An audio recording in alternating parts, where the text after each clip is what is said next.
Hello my dear students, welcome you all to my YouTube channel M Ahmad study circle. आज का ये जो video है वो स्टूडेंट्स ऑफ क्लास 10th के लिए बहुत ही ज़्यादा इंपॉर्टेंट होने वाला है, क्योंकि आज के इस वीडियो में हम लोग सब्जेक्ट वर्ब अग्रीमेंट के कुछ बहुत ही इंपॉर्टेंट रूल्स को डिस्कस करने जा रहे हैं। और आप सब जानते हैं 27 फरवरी को आपका इंग्लिश का पेपर है और वहां पर इस टॉपिक से क्वेश्चंस पूछे ही जाएंगे। तो अगर आप इन कुछ इंपॉर्टेंट रूल्स को नहीं जानते हैं तो फिर आपका पेपर जो है वो बिल्कुल भी ठीक नहीं जाएगा। तो इस वीडियो को आप अंत तक देखेंगे। ये वीडियो ज्यादा बड़ा नहीं होने वाला है, 10 से 12 मिनट का ये वीडियो होने वाला है और इसमें हम लोग कम से कम 10 रूल्स को हम लोग डिस्कस करेंगे और ये सभी के सभी रूल्स आपके लिए अमृत जैसा काम करने वाले हैं। तो चलिए हम लोग डिस्कस करते हैं रूल नंबर 1। यहाँ पे आपको दिख रहा है कि दो सब्जेक्ट ए और बी, अगेन ए और बी, ए और बी किससे जुड़े हुए हैं? आइदर और से, नाइदर नॉर से, या सिर्फ और से। तो जब इस तरह का कोई फॉर्मेशन हो कि दो सब्जेक्ट ए और बी आइदर और से, नाइदर नॉर से या सिर्फ और से जुड़े हो, तो जो हमारा वर्ब होता है उस वर्ब को किसके अकॉर्डिंग चूज करते हैं? जो लास्ट में जो हमारा बी है ना, इसके अकॉर्डिंग हम लोग वर्ब को चूज करते हैं। और यहाँ पे आप देखेंगे, यहाँ पे मैंने एक छोटा सा नोट लिखा है। मैंने लिखा है कि ए और बी दोनों क्या होते हैं? डिफरेंट पर्सन्स होते हैं and verb will be placed according to the nearest person in the sentence. अब नियरेस्ट पर्सन कैसे ढूंढेंगे? तो सेंटेंस में हम कहां से जाएंगे? राइट से लेफ्ट की तरफ जाएंगे, और राइट से लेफ्ट की तरफ जाएंगे, जो हमारा नियरेस्ट पर्सन होगा उसके अकॉर्डिंग हम लोग वर्ब को चूज करेंगे, मतलब बी के अकॉर्डिंग। ठीक है, चलिए अब अगर हम एग्जांपल नंबर 1 देखें तो यहाँ पे लिखा गया है either I or he is am are playing. तो देखिए सेंटेंस में आप कहाँ जाएंगे? राइट से लेफ्ट की तरफ। ये एक तरीका है। या तो आप देखेंगे कि यहाँ पे आई और ही, तो यहाँ पे आई हो जाएगा हमारा ए और ही हो जाएगा बी। तो ही के अकॉर्डिंग हम चूज करेंगे, ना कि आई के अकॉर्डिंग। तो ही के अकॉर्डिंग क्या होगा? इज। तो हमारा करेक्ट सेंटेंस क्या बनेगा? Either I or he is playing. Okay, example number 2 देखिए, आइदर ही और आई। तो देखिए आई के अकॉर्डिंग क्या होगा? एम होगा। चलिए आगे बढ़ते हैं। एग्जाम्पल नंबर 3 देखिए, एग्जाम्पल नंबर 3, नाइदर दे नॉर ही। तो हम किसके अकॉर्डिंग चूज करेंगे? ही के अकॉर्डिंग। और ही के अकॉर्डिंग हमारा सही आंसर क्या होगा? हमारा सही आंसर होगा हैज। एग्जाम्पल नंबर 4 देखिए, नाइदर ही नॉर दे। अब हम लोग दे के अकॉर्डिंग चूज करेंगे और दे के अकॉर्डिंग सही आंसर क्या होगा? हमारा हैव होगा। Neither he his parents nor I. देखिए यहां पर जो हमारा लास्ट में नॉर के बाद जो सब्जेक्ट आया है वो है क्या? आई। तो आई के अकॉर्डिंग हम क्या चूज करेंगे? वॉज चूज करेंगे। ठीक है, ओके, आगे बढ़ते हैं। कुछ और एग्जांपल्स देखिए। एग्जांपल्स मैंने बहुत ज्यादा लिए हैं ताकि यहां पर एक तरह से आपका रिवीजन भी हो जाए। आई और यू, तो यू के अकॉर्डिंग आप किसको चूज करोगे? वर्ड को चूज करोगे। नंबर 7 देखिए, यू और आई, तो आई के अकॉर्डिंग आप किसको चूज करोगे? एम को चूज करोगे। क्वेश्चन नंबर 8 देखिए, आइदर शी और हर ब्रदर्स। देखिए हर ब्रदर्स जो है वो प्लूरल सब्जेक्ट है, तो प्लूरल के अकॉर्डिंग आप क्या चूज करोगे? वांट। नंबर 9 देखिए, ही और हिज फ्रेंड्स। तो देखिए हिज फ्रेंड्स के अकॉर्डिंग आप चूज करोगे, और हिज फ्रेंड्स क्या है? हिज फ्रेंड्स आपका प्लूरल है, तो प्लूरल के अकॉर्डिंग आप क्या चूज करोगे? डू चूज करोगे। ठीक है, तो इस तरह से हमने रूल नंबर 1 को क्या कर लिया? डिस्कस कर लिया। अब रूल नंबर 2 को हम लोग डिस्कस करेंगे। ध्यान से आप देखिएगा, रूल नंबर 2 क्या कहता है? Compound subject with and. अब हम लोग बनाएंगे कंपाउंड सब्जेक्ट, और किसके साथ बनाएंगे? एंड के साथ। और ये बनेगा कैसे? जब ए और बी जुड़े होंगे किसके साथ? एंड के साथ। जब ए और बी, एक कोई ए दूसरा सब्जेक्ट होगा, बी कोई दूसरा सब्जेक्ट होगा, और ये दोनों जुड़े होंगे कोऑर्डिनेटिंग कंजंक्शन एंड के साथ। ठीक है, तो जब ए और बी, ए एंड बी बनेंगे तो वो बनेंगे कंपाउंड सब्जेक्ट। और जनरली जो होता है कंपाउंड सब्जेक्ट वो क्या होता है? प्लूरल होता है। ठीक है ना, और उसके अकॉर्डिंग आप लोग प्लूरल हेल्पिंग वर्ब को चूज करोगे या first form of the verb को चूज करोगे। लेकिन इसके साथ साथ हम लोग इसके कुछ एक्सेप्शंस के बारे में भी डिस्कस करेंगे। मतलब वो कंपाउंड तो होगा, लेकिन फिर उसके साथ हम लोग प्लूरल ना यूज करके क्या यूज करेंगे? सिंगुलर वर्ब यूज करेंगे, उसे हम लोग कहेंगे एक्सेप्शन। लेकिन वो कब होगा? चलिए डिस्कस करते हैं। रवि एंड अंकित। तो आप देख रहे हैं रवि और अंकित जुड़े हुए हैं किसके साथ? एंड के साथ। तो इसके अकॉर्डिंग आप क्या चूज करोगे? आर चूज करोगे। ठीक है, क्वेश्चन नंबर 2 देखते हैं, example number 2। Time and tide, देखिए टाइम और टाइड जुड़े हुए हैं किसके साथ, एंड के साथ, तो ये पूरा का पूरा टाइम एंड टाइड क्या बनाएंगे, कंपाउंड सब्जेक्ट, और उसके अकॉर्डिंग आप चूज करोगे वेट। ठीक है, अब देखिए यहां से एक्सेप्शन शुरू होता है क्वेश्चन नंबर 3 से, एग्जांपल नंबर 3 से। जहां कहीं पर भी आपको ईच दिख जाए, जहां कहीं पर भी किसी भी तरह का फॉर्मेशन क्यों ना हो, ईच दिख जाए, एवरी दिख जाए, आइदर दिख जाए, नाइदर दिख जाए, और उसके बाद ये और या नॉर ना हो, तो फिर आप लोग डायरेक्ट क्या यूज करोगे, हमेशा क्या यूज करोगे, हमेशा यूज करोगे सिंगुलर हेल्पिंग वर्ब, मतलब जिसको हम लोग शॉर्ट फॉर्म में कहेंगे SHV। तो देखिए each boy and each girl, अब देखिए यहां पर एंड से ईच बॉय और ईच गर्ल जुड़े हुए हैं, लेकिन फिर भी हम लोग आर नहीं चूज करेंगे, हम लोग क्या चूज करेंगे, इज, किसके वजह से, ईच की वजह से, क्योंकि यहां पर ये ईच जो है वो डिस्ट्रीब्यूटिव एडजेक्टिव की तरह काम कर रहा है। ईच बॉय एंड गर्ल, देखिए चाहे यहां पर ईच बॉय सिर्फ पहले में जुड़ा हो, लास्ट वाले में नहीं जुड़ा हो, लेकिन फिर भी क्योंकि ईच यहां पर दिख रहा है, इसकी वजह से हमेशा हम लोग चूज करेंगे सिंगुलर हेल्पिंग वर्ब। ओके, चलिए आगे बढ़ते हैं। कुछ और एग्जाम्पल्स हमारे पास हैं, क्योंकि एग्जाम्पल भर भर के मैंने लिया है ताकि हम लोग यहीं पे डिस्कस कर सके। एक्सेप्शन की बात मैं कर रहा हूं अभी, राजमा एंड राइस, देखिए राजमा और राइस जुड़े हुए किसके साथ, एंड के साथ, लेकिन राजमा और राइस मिलकर एक कंपाउंड सब्जेक्ट बना तो रहे हैं, लेकिन ये कंपाउंड सब्जेक्ट जो है वो प्लूरल नहीं बन रहा है, सिंगुलर बन रहा है, क्योंकि राजमा एंड राइस मिल करके सिर्फ क्या बनाते हैं, सिंगल डिश बनाते हैं। ये जो हमारा डिश होता है, भोजन होता है, दाल चावल मिलकर एक डिश बनाते हैं, राजमा चावल मिलकर के एक डिश बनाते हैं, तो ये कंपाउंड होने के बावजूद भी सिंगुलर है, इसके अकॉर्डिंग आप क्या चूज करोगे, वॉज चूज करोगे। ब्रेड एंड बटर, सेम बात है, ब्रेड और बटर मिल करके एक कंपाउंड सब्जेक्ट तो बनाते हैं, लेकिन ये अभी भी सिंगुलर होता है, और उसके अकॉर्डिंग आप क्या चूज करोगे, इज चूज करोगे। ठीक है, नंबर 7 देखिए, हॉर्स एंड कैरीज, आपने टांगा देखा होगा, तो ये दोनों मिल करके एक सिंगुलर सवारी बनाती है, इसके अकॉर्डिंग आप क्या चूज करोगे, इज चूज करोगे। ओके, लास्ट एग्जांपल नंबर 8 देखिए, माई बैग एंड बैगेजेस, देखिए बैग एंड बैगेजेस मिल करके कंपाउंड सब्जेक्ट बनाते तो हैं, लेकिन ये फिर भी सिंगुलर होता है, तो यहां पर आप अगेन फिर से क्या यूज करोगे, यहां पर आप हैज यूज करोगे। तो आप देख सकते हैं कि ये कैसे कुछ कंपाउंड सब्जेक्ट बनने के बावजूद भी ये सिंगुलर की तरह काम करते हैं, और उनके साथ हम लोग सिंगुलर हेल्पिंग वर्ब का यूज करते हैं। हम देखेंगे रूल नंबर 3, देखिए रूल नंबर 3, इसमें ए और बी जुड़े हुए हैं कुछ प्रेपोजिशंस के साथ। अब यहाँ पे आप गलती नहीं करेंगे कि एज वेल एज, देखिए ध्यान से, A as well as B, A along with B, A together with B, A in addition to B, A with B, A not B, and A and not B. तो ये जितने भी formation हैं इसमें, चाहे ये पूरा का पूरा मैं आपको बता दूं, ये जो आपको दिख रहा है as well as, along with, together with, in addition to, with, not and not, ये सारे के सारे क्या होते हैं, ये सारे के सारे होते हैं प्रेपोजिशन। और प्रेपोजिशन के बाद में हमेशा हम लोग यूज करते हैं ऑब्जेक्टिव केस। मैंने कहा कि प्रेपोजिशन के बाद हमेशा कौन सा केस लिखा जाता है, ऑब्जेक्टिव केस, और ऑब्जेक्टिव केस के पास अपना कोई वर्ब नहीं होता। किसके पास अपना वर्ब होता है, सब्जेक्टिव केस के बाद वर्ब होता है, क्योंकि आप सेंटेंस का फॉर्मेशन देखते हैं, subject plus verb plus object होता है, राइट। तो ये हमारा फॉर्मेशन होता है। अब क्योंकि ये सारे के सारे प्रेपोजिशन है, और इसके बाद ये जो भी बी आ रहा है, ये हमेशा कौन से केस में होंगे, ऑब्जेक्टिव केस में, इसलिए इस बी के बाद जो वर्ब आने वाला है वो इस बी से बिल्कुल भी मतलब नहीं रखेगा। तो जो वर्ब का चॉइस होगा वो किसके अकॉर्डिंग होगा, ए के अकॉर्डिंग। इसीलिए आप देख सकते हैं ए के ऊपर मैंने क्या लगाया है, टिक मार्क लगाया है।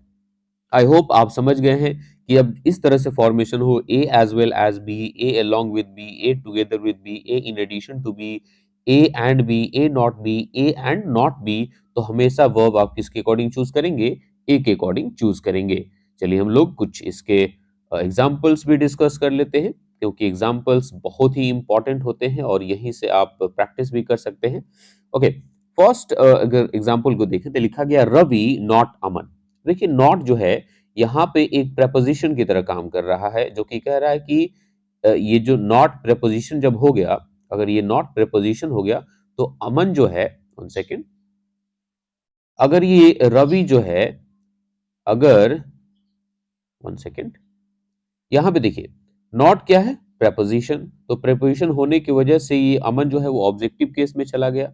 इसलिए हम लोग जो हेल्पिंग वर्ब चूज करेंगे वो किसके अकॉर्डिंग चूज करेंगे, हम लोग चूज करेंगे रवि के अकॉर्डिंग। तो रवि के अकॉर्डिंग आप क्या चूज करोगे, fifth form of the verb Ravi not Aman goes to school. Example number 2 देखिए, ही नॉट हिज पेरेंट्स। अब देखिए नॉट अगेन प्रेपोजिशन का काम कर रहा है, इसलिए हिज पेरेंट्स क्या हो गया, ऑब्जेक्टिव केस में। इसलिए हम लोग चूज किसके अकॉर्डिंग करेंगे, तो ही के अकॉर्डिंग हम लोग क्या कहेंगे, is. Ravi one second, he not his parents is sitting. अब बहुत सारे लोग क्या करते हैं, यहाँ पे हिज पेरेंट्स देखते हैं और उन्हें लगता है कि हिज पेरेंट्स जो है वो प्लूरल में है, जो कि एक्चुअल में होता भी है, और उसके अकॉर्डिंग वो क्या लगा देते हैं, आर लगा देते हैं, और वो गलत हो जाता है, और उसी को हम लोग कहते हैं error of proximity. Okay, example number 3 देखिए, I with he, again with preposition है, और प्रेपोजिशन के बाद ही जो है वो ऑब्जेक्टिव केस में है, तो फिर हम लोग आई के अकॉर्डिंग चूज करेंगे, और वो हमारा करेक्ट आंसर क्या होगा, एम। ओके, कुछ और एग्जांपल्स देख लिया जाए। एग्जाम्पल नंबर 4 देखिए, यू एंड नॉट आई। तो अगेन यहाँ पर एंड नॉट जो है वो प्रेपोजिशन की तरह काम कर रहा है, इसलिए आई जो है वो हमारा सब्जेक्ट नहीं हो सकता है, और उसके अकॉर्डिंग हम क्या चूज करेंगे, यू के अकॉर्डिंग हम लोग आर को चूज करेंगे। नंबर 5 देखिए, Riya as well as her brothers. As well as preposition है, तो हर ब्रदर्स यहाँ पे ऑब्जेक्टिव केस में होगा, इसलिए हमारा हेल्पिंग वर्ब किसके अकॉर्डिंग चूज किया जाएगा, रिया के अकॉर्डिंग, और इसलिए वहां पर are choose sorry is choose किया गया है। नंबर 6 देखिए, he as well as I. देखिए एज वेल एज के बाद आई जो है वो हमारा क्या होगा, ऑब्जेक्टिव केस में होना चाहिए, इसलिए हम लोग ही के अकॉर्डिंग क्या चूज करेंगे, विजिट्स को चूज करेंगे। अब देखिए यहाँ पे कुछ चीजें हैं जो कि मैंने जानबूझकर लिखी है, जैसे एज वेल एज आई के बाद ही एज वेल एज आई ना होकर यहाँ पर मी होना चाहिए था, क्योंकि मैंने जानबूझकर लिखा है कि ताकि आप आई के अकॉर्डिंग गलती करें। ओके, चलिए आगे बढ़ते हैं। नंबर 7 एग्जाम्पल देखिए, आई एज वेल एज ही। तो यहाँ पे देखिए एज वेल एज प्रपोजिशन है, तो ही के अकॉर्डिंग ना आई के अकॉर्डिंग हम चूज करेंगे क्या, विजिट। ओके, आगे बढ़ते हैं। एक और एग्जाम्पल है, कुछ और एग्जाम्पल है यहाँ पे, अपेन, यहाँ पे अपेन इन एडिशन टू। तो इन एडिशन टू पूरा का पूरा क्या हो जाएगा, प्रपोजिशन, और 3 पेंसिल्स ऑब्जेक्टिव केस में, तो फिर हमारा जो वर्ब होगा अपेन के अकॉर्डिंग क्या होगा, इज होगा। Number 9, Priya together with us. तो अगेन टुगेदर विद क्या हो जाएगा, प्रपोजिशन, तो प्रिया के अकॉर्डिंग क्या चूज करोगे, हैज चूज करोगे। ओके, आगे बढ़ते हैं। Last example, I along with he. Again along with preposition हो जाएगा, तो आई के अकॉर्डिंग आप क्या चूज करोगे, हैव को चूज करोगे। रूल नंबर 4 देख लेते हैं। रूल नंबर 4, रूल नंबर 4 कहता है कि अगर कोई भी सेंटेंस देयर से शुरू हो या कोई भी सेंटेंस हेयर से शुरू हो, तो जो हमारा हेल्पिंग वर्ब का या मेन वर्ब का जो चॉइस होता है वो हेयर और देयर के according, one second, one second, मैंने कहा कि अगर कोई भी सेंटेंस जो है वो किससे शुरू हो, हेयर से शुरू हो, या कोई भी सेंटेंस देयर से, हेयर या देयर से शुरू हो, तो जो हमारा हेल्पिंग वर्ब या मेन वर्ब का जो चॉइस होता है वो हेयर और देयर के अकॉर्डिंग ना हो करके किसके अकॉर्डिंग होता है, उसके बाद आने वाले सब्जेक्ट ए के अकॉर्डिंग होता है। अब देखिए example, there is are a person. तो यहां पर हम इज चूज करेंगे या आर चूज करेंगे, उसमें इस देयर का कोई मतलब नहीं है, ये देयर कोई भी रोल प्ले नहीं करेगा। यहाँ पे इज होगा या आर होगा, हम लोग किसके अकॉर्डिंग चूज करेंगे, अ पर्सन के अकॉर्डिंग, और अ पर्सन सिंगुलर सब्जेक्ट है, और इसके अकॉर्डिंग आपने क्या चूज किया, इज चूज किया। बिल्कुल वैसे ही नंबर 2 में देखिए, there was were a few people. A few people plural subject है, इसके अकॉर्डिंग आपने वर चूज किया। ठीक है, आगे बढ़ते हैं।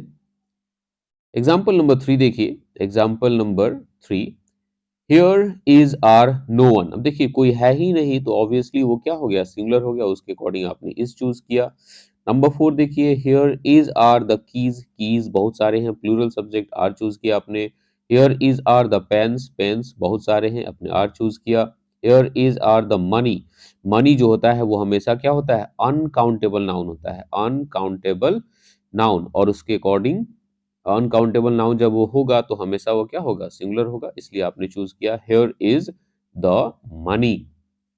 Next example, there comes or comes he, तो देखिए ही जो होता है थर्ड पर्सन सिंगुलर नंबर में होता है, उसके अकॉर्डिंग आपने क्या चूज किया, कम्स चूज किया। नंबर 8 देखिए, देयर मीट और मीट्स दे जो होता है थर्ड पर्सन प्लूरल में होता है, उसके अकॉर्डिंग आपने first form of the verb meet को चूज किया। नंबर 9 देखिए, here comes you again second person plural में होता है, हमने क्या चूज किया, कम चूज किया, here come you. Okay, example number 10 देखते हैं, here comes the teacher singular subject है और उसके अकॉर्डिंग आपने क्या चूज किया, कम्स चूज किया। ठीक है, तो ये कुछ इंपॉर्टेंट रूल्स हैं जो कि जानने काफी जरूरी है। रूल नंबर 5 को हम लोग डिस्कस करेंगे। अब तक रूल नंबर 4 हमने डिस्कस कर लिया है। रूल नंबर 5 है कंडीशनल सेंटेंसेस। किसका, कंडीशनल सेंटेंसेस का। और कंडीशनल सेंटेंसेस में हम लोग बात करेंगे किसकी, इफ क्लॉज की। और जहां कहीं पर भी इफ क्लॉज होता है वहां पे हम लोग यूज करते हैं क्या, वर। ठीक है, हम लोग वहां पर वर यूज करते हैं। चलिए देखते हैं कैसे। सेंटेंस चाहे कैसा भी हो, अगर वो कंडीशनल है तो हमेशा हम लोग वर यूज करेंगे। आई मीन सब्जेक्ट चाहे कोई भी हो, आई हो, यू हो, ही हो, शी हो, इट हो, दे हो, हर जगह हम लोग वर का यूज करेंगे। इफ आई वॉज और वर यू आई वुड नॉट गो। देखिए यहाँ पे इफ लगा है, इसलिए हमेशा आप क्या चूज करोगे, वर चूज करोगे। Was were I you I would not गो। अब देखिए कभी कभी होता है कि हम लोग इसका इन्वर्जन कर देते हैं, इफ को हटा देते हैं और इस वर को जो है वो सब्जेक्ट से पहले, जैसे हम लोग लिखते हैं ना, इफ आई वर। ठीक है, तो हम लोग क्या करते हैं कि इसको इफ को गायब कर देते हैं और इस वर को उठाकर सब्जेक्ट से पहले रख देते हैं और फिर हमारा सेंटेंस का फॉर्मेशन बनता है वर और फिर वर प्लस सब्जेक्ट, और फिर उसके बाद हम लोग इस तरह से फॉर्मेशन बनाते हैं। लेकिन ऐसा नहीं है कि ये इंटेरोगेटिव सेंटेंस हो जाएगा, बिल्कुल नहीं, ये इंटेरोगेटिव सेंटेंस नहीं होता है, ये अभी भी कंडीशनल सेंटेंस ही होता है। जैसे कि एग्जाम्पल नंबर 2 को आप देखिए, अगर ध्यान से देखा जाए तो फर्स्ट वाला सेंटेंस है if I were you I would not go, उसी को लिखा गया है were I you I would not go. Same sentence है, दोनों में कोई फर्क नहीं है। नंबर 3 देखिए, if he was were the PM he would take the decision immediately. देखिए ही के अकॉर्डिंग वॉज ना होकर क्या चूज किया गया है, वर चूज किया गया है, क्योंकि ये सेंटेंस क्या है, कंडीशनल सेंटेंस है। नंबर 4 देखिए, अगेन यहां पर वाज ने चूज करके वर्ब का चूज किया गया है, हालांकि सब्जेक्ट क्या है, सी है, कोई फर्क नहीं पड़ता।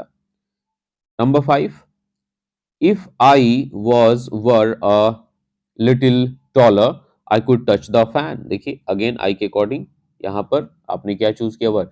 कोई फर्क नहीं पड़ता, सब्जेक्ट कोई भी हो, सबके साथ कंडीशनल क्लॉजेस में हम लोग क्या यूज करते हैं, वर का यूज करते हैं, जैसे कि आप बाकी एग्जांपल्स में भी देख पाएंगे।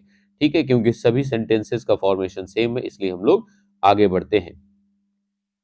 और यहाँ पे आई थिंक मुझे लगता है कि 5 रूल्स को ऑलरेडी हमने डिस्कस कर लिया है और नेक्स्ट 5 रूल्स को हम लोग रूल नंबर 6 से जो है वो अगले वीडियो में डिस्कस करेंगे। आप लोग मुझे नीचे कमेंट सेक्शन में जरूर बताइएगा कि ये वीडियो आपको कैसा लगा। और और वीडियो और अगर आपको चाहिए और या इस वीडियो पे इस इन रूल्स पे बेस्ड अगर आपको कुछ क्वेश्चंस चाहिए तो भी मैं आपको प्रोवाइड कर दूंगा।